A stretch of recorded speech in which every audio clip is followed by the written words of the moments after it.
It is wonderful to be back in Brooklyn, here in this beautiful building.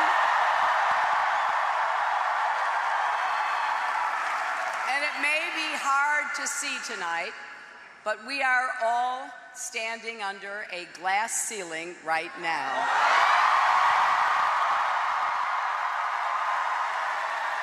But don't worry, we're not smashing this one. Thanks to you, we've reached a milestone. The first time in our nation's history that a woman will be a major party's nominee for the President.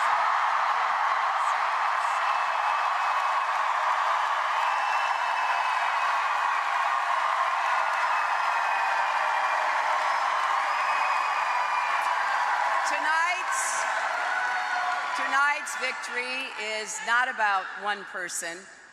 It belongs to generations of women and men who struggled and sacrificed and made this moment possible.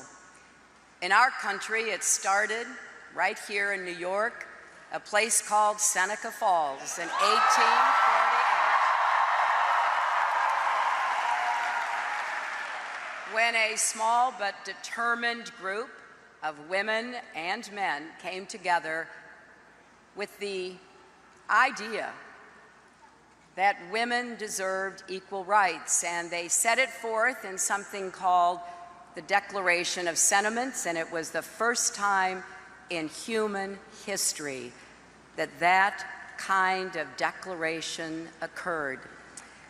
So we all owe so much to those who came before, and tonight belongs to all of you.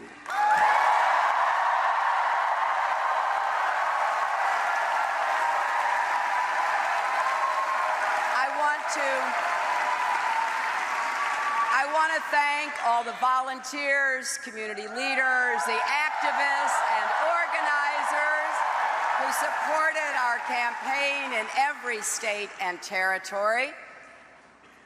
And thanks especially to our friends in New Jersey for such a resounding victory tonight.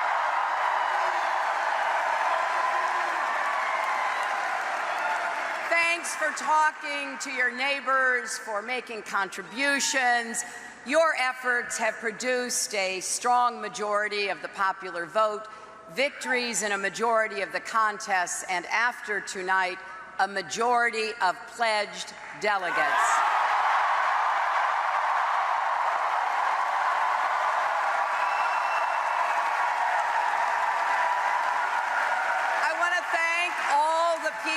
Across our country who have taken the time to talk with me.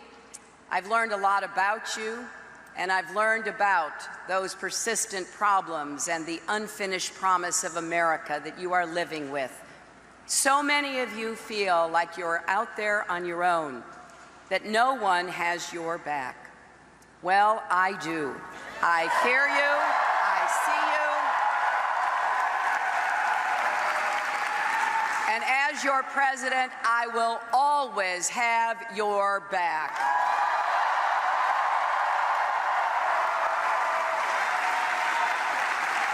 I want to congratulate Senator Sanders for the extraordinary campaign he has run.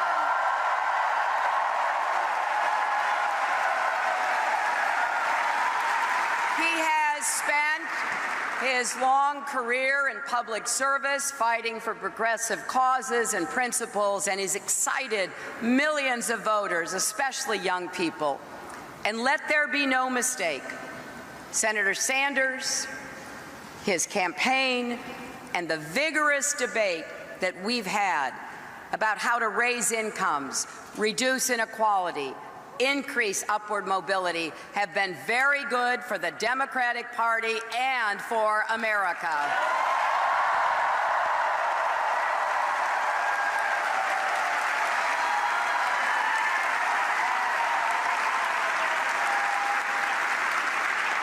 This has been a hard-fought, deeply felt campaign. But whether you supported me or Senator Sanders or one of the Republicans, We all need to keep working toward a better, fairer, stronger America. Now, I know it never feels good to put your heart into a cause or a candidate you believe in and to come up short.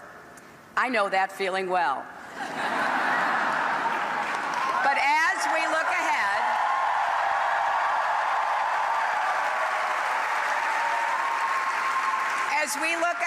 to the battle that awaits, let's remember all that unites us.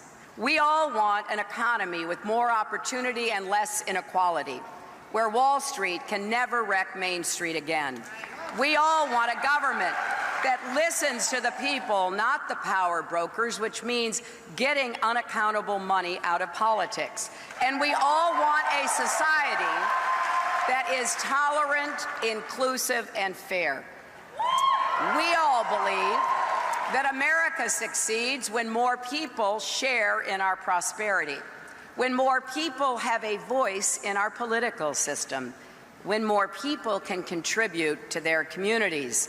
We believe that cooperation is better than conflict, unity is better than division, empowerment is better than resentment, and bridges are better than walls.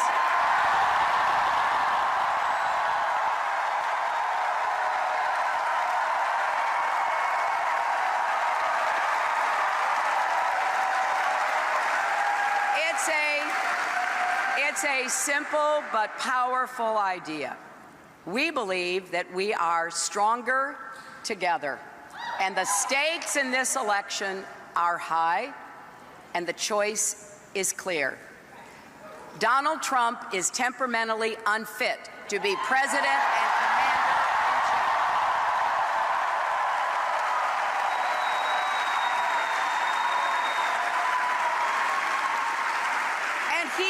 He's not just trying to build a wall between America and Mexico. He's trying to wall off Americans from each other.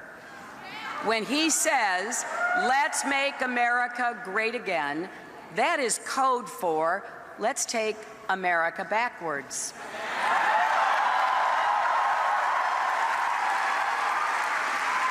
Back to a time when opportunity and dignity were reserved for some, not all, promising his supporters an economy he cannot recreate. However, we want to write the next chapter in American greatness with a 21st century prosperity that lifts everyone who's been left out and left behind, including those who may not vote for us, but who deserve their chance to make a new beginning.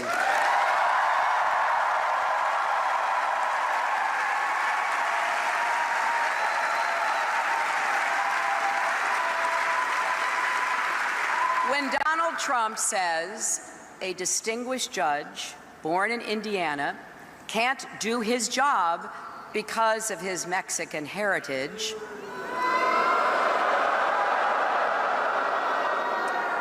or he mocks a reporter with disabilities, or calls women pigs,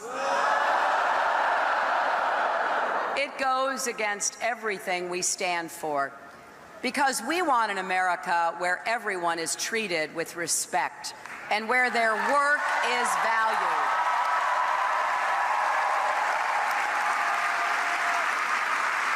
It's clear that Donald Trump doesn't believe we are stronger together. He has abused his primary opponents and their families, attacked the press for asking tough questions, denigrated Muslims and immigrants. He wants to win by stoking fear and rubbing salt in wounds, and reminding us daily just how great he is. Well, we believe we should lift each other up, not tear each other down.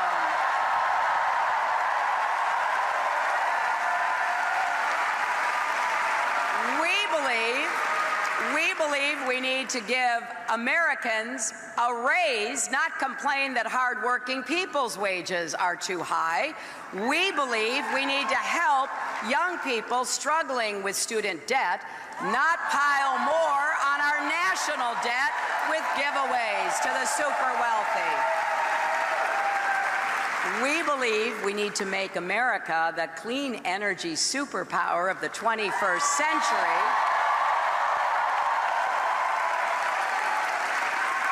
Not insist that climate change is a hoax.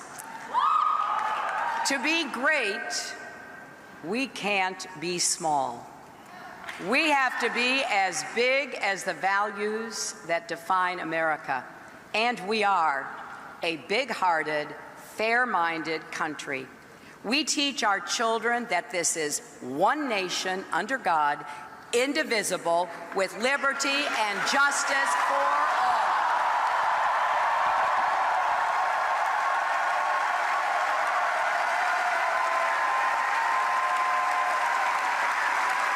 Not just for people who look a certain way, or worship a certain way, or love a certain way.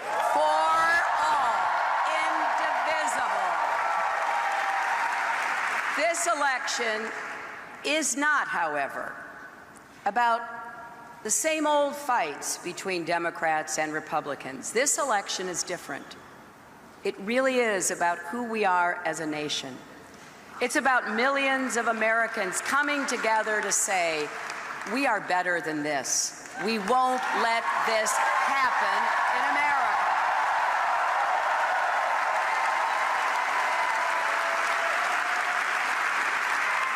And if you agree, whether you're a Democrat, Republican, or independent, I hope you will join us. In just a few weeks, we will meet in Philadelphia, which gave birth to our nation back in that hot summer of 1776. Those early patriots knew they would all rise or fall together. Well, today that's more true than ever. Our campaign will take this message to every corner of our country. We're stronger when our economy works for everyone, not just those at the top, with good-paying jobs and good schools in every zip code, and a real commitment to all families and all regions of our nation.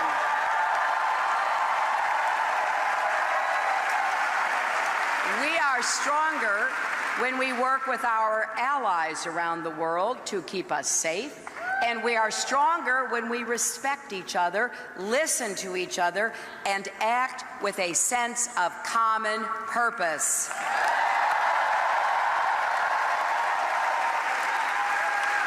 We're stronger when every family and every community knows they're not on their own, because we are in this together. It really does take a village to raise a child.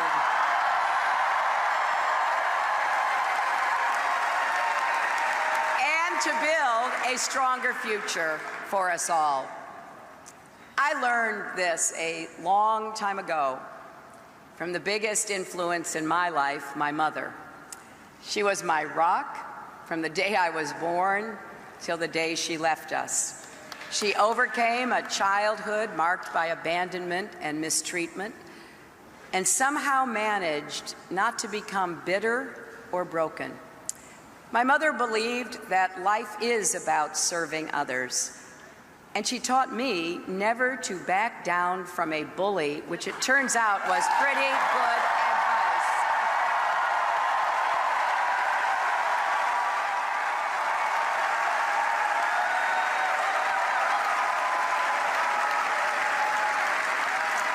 This past Saturday would have been her 97th birthday, because she was born on June 4th, 1919, and some of you may know the significance of that date. On the very day my mother was born in Chicago, Congress was passing the 19th Amendment to the Constitution.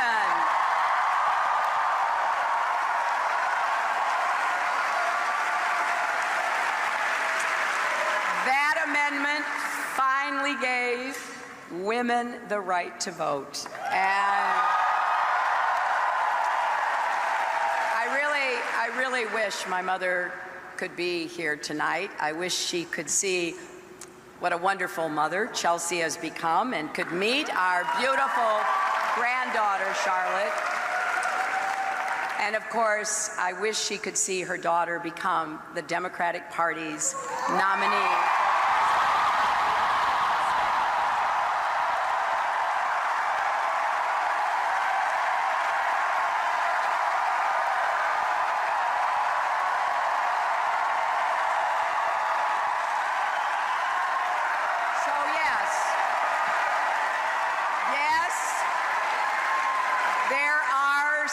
Ceilings to break for women and men, for all of us, but don't let anyone tell you that great things can't happen in America. Barriers can come down. Justice and equality can win. Our history has moved in that direction, slowly at times, but unmistakably, thanks to generations of Americans who refuse to give up or back down. Now you are writing a new chapter of that story.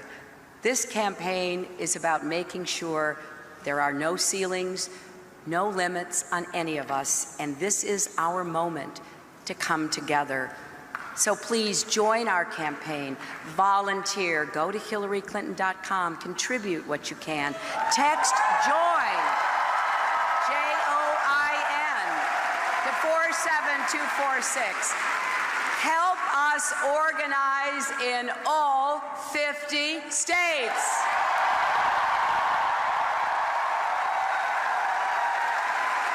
Every phone call you make, every door you knock on will move us forward. Now I'm going to take a moment later tonight and the days ahead to fully absorb the history we've made here.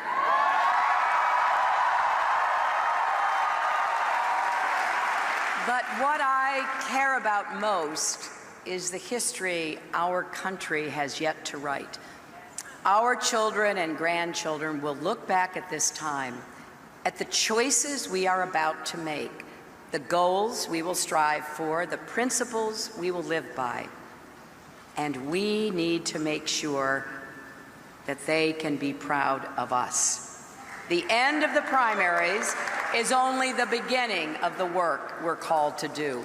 But if we stand together, we will rise together because we are stronger together.